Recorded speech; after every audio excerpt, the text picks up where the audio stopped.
आज मी शेवपुरीची रेसिपी दाखवणार आहे। त्याच्यासाठी मी हे ग्रीन चटणी बनवणार आहे। हिरवी मिरची घेतलेली आहे, अद्रक आहे, थोडीशी मला तिखटच पाहिजे म्हणून मिरच्या थोड्या जास्त टाकलेल्या आहे। हा पुदिना आहे आणि हे कोथिंबीर स्वच्छ कापून धुतली। आपलं रेग्युलरचं मीठ टाकते, याच्यामध्ये सेंधे मीठ किंवा काळे मीठ पण टाकू शकतो।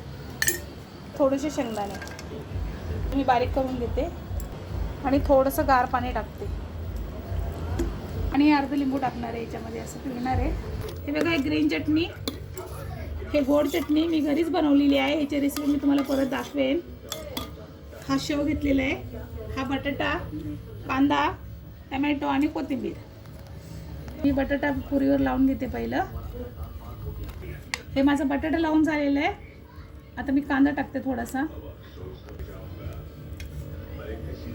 टमॅटो टाकते। आता मी ग्रीन चटणी टाकते।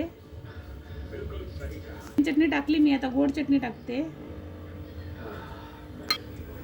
चाट मसाला टाकते, थोडासा शेव टाकते, थोडीशी कोथिंबीर। आता माझी शेवपुरी खाण्यासाठी रेडी आहे। आवडली तर लाईक करा, शेअर करा, कमेंट करा।